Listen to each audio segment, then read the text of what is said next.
नमस्कार बंधुरा गौरीर किचेने सबाइके स्वागत।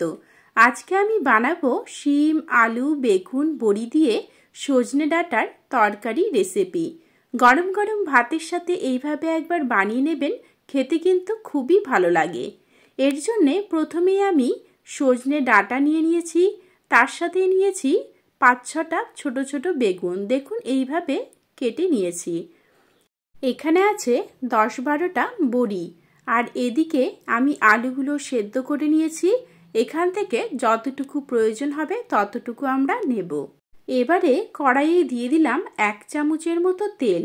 তেলটা গরম হয়ে এলে প্রথমেই বড়িগুলো ভেজে নিচ্ছি। ২ মিনিট একটু নেড়েচেড়ে নেবেন, তাহলেই দেখবেন হালকা একটা কালার চলে আসবে, তখনই কিন্তু নামিয়ে নিতে হবে।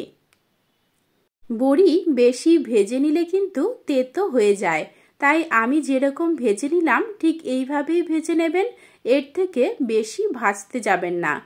নামিয়ে নিয়ে কড়াইয়ে আরও কিছুটা তেল দিয়ে গোটা জিরে আর একটা শুকনো লঙ্কা ফোড়ন দিয়ে দিলাম।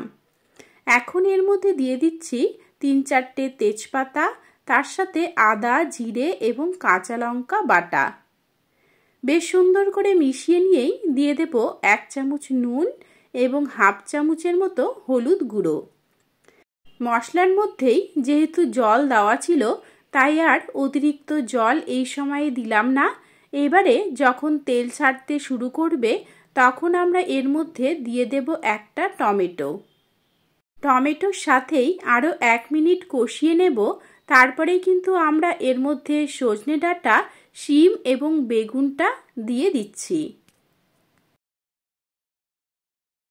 এখন বাজার ঘুরলেই আমরা দেখতে পাই নতুন আলু, আর নতুন আলু এইভাবে সেদ্ধ করে নিয়ে তারপরে যদি মশলার সাথে কষিয়ে রান্না করা হয় তাহলে টেস্টটা কিন্তু বেশি ভালো আসে। তাই আজকে আমি এইভাবেই রান্না করছি। এবারে মশলাগুলোকে সবজির সাথে বেশ সুন্দর করে কষিয়ে নেব। আর এখানে নুন এবং ঝালটা অবশ্যই নিজেদের স্বাদ অনুযায়ী দেবেন। এবারে দেখুন মশলাগুলো কষানো হয়ে গিয়েছে। এখন আমরা এর মধ্যে সেদ্ধ করে রাখা আলুগুলো দিয়ে দিচ্ছি। আলুর সাথেই সবগুলো সবজি আবারও ২ থেকে ৩ মিনিটের জন্য কষিয়ে নিতে হবে। আর আজকের এই রান্নাটা আমি সম্পূর্ণ নিরামিষ করছি, তাই পেঁয়াজ ব্যবহার করছি না। আপনারা আমিষ খেতে চাইলে পেঁয়াজটা দিতে পারেন। এখন দেখুন মশলাগুলো বেশ সুন্দর করে সবজির সাথে কষানো হয়ে গিয়েছে। এখন আমরা ঝোলের জন্য এর মধ্যে প্রায় ৩ থেকে ৪ গ্লাস গরম জল দিয়ে দেব। এবারে নেড়েচেড়ে নিয়ে মিশিয়ে নিচ্ছি এবং ঝোলটাকে ভালোভাবে ফুটিয়ে নিতে হবে।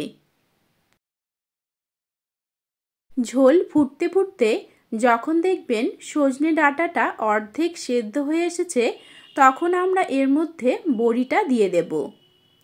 এই সময়ে বড়িটা দিয়ে দিলে সজনে ডাঁটাটা পুরোপুরি সেদ্ধ হতে হতে বড়িটাও কিন্তু একদম নরম হয়ে যায়। তার জন্য এই সময়ে বড়িটা দিয়ে দেবেন, তার সাথে সাথে ঝোলটাকে আরও ৫-১০ মিনিটের জন্য ফুটিয়ে নেবেন।